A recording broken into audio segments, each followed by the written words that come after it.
Envoyer un mail, chercher une adresse, aller sur les réseaux sociaux, regarder sa série préférée.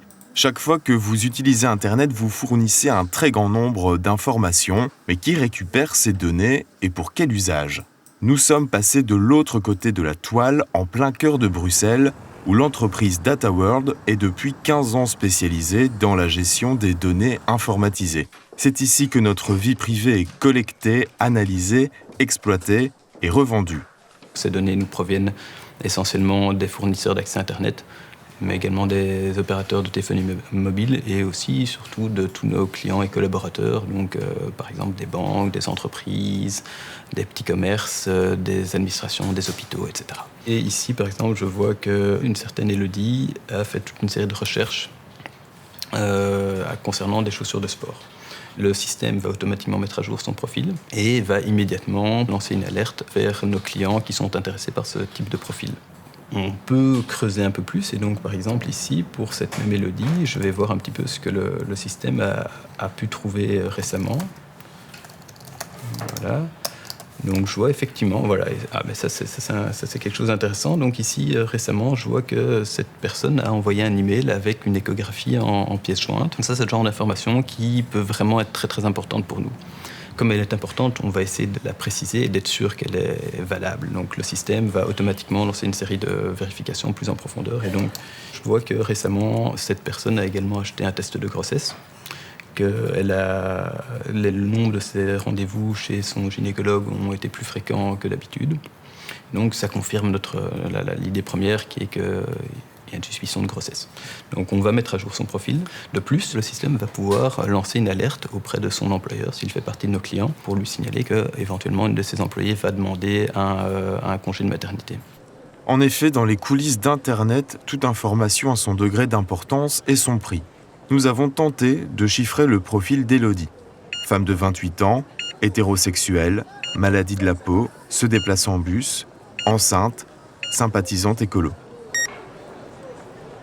Les profils les plus complets se revendent autour des 60 €. On estime à plus de 315 milliards d'euros le montant total du commerce des données des Européens. Notre service commercial est le plus important, mais nous avons aussi un service médecine et assurance, un service paris sportif et un gros département sécurité. Et nous pensons ouvrir un service spécialisé dans le profilage des identités religieuses, étant donné la demande croissante.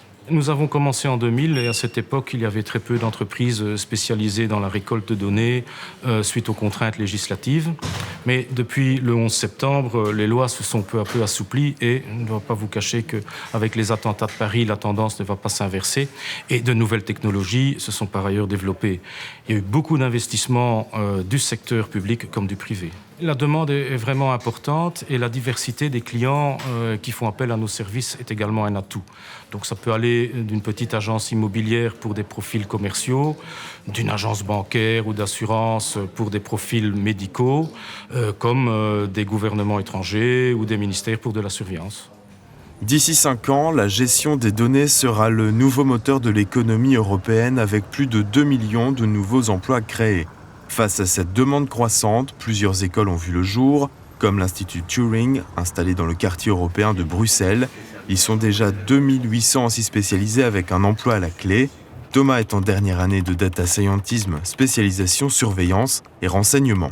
L'essentiel de la formation, ça consiste à apprendre à traduire des comportements en algorithmes. C'est ce qu'on appelle de l'analyse prédictive. Et donc, le but, c'est de recueillir un maximum de données sur une personne afin de mieux anticiper ses actions. Le plus important et le plus intéressant, ce sont pour moi les travaux pratiques qui sont faits sur des profils connus. On va suivre et surveiller des internautes sur les réseaux sociaux pour repérer leur participation à des événements. Et dès qu'on repère une participation, nous, on se rend sur le terrain pour les suivre là. Et d'ailleurs, la dernière fois, je me suis rendu à une conférence organisée par des collectif contre les traités de libre-échange qui était sur les OGM. Et grâce au Wi-Fi de l'événement, j'ai pu tester un prototype de spyware hybride. Donc j'ai pu implémenter mon spyware dans les différentes devices des participants. C'était les GSM et les ordinateurs portables. Et d'ailleurs, on a récupéré des vidéos et des photos qui avaient été prises par les participants dans l'événement et qu'ils avaient faites lors d'une manifestation dont on n'était pas du tout au courant à la base. Vous l'aurez compris, dans le domaine de la récolte des données, la croissance est exponentielle. Les clients ne font que se multiplier et les techniques se complexifier. Il en va de même pour le terrain de jeu de ces magiciens des chiffres. Le développement des appareils reliés au réseau et les objets connectés représentent de nouveaux défis. De quoi affirmer avec certitude que l'exploitation des données a encore de beaux jours devant elle.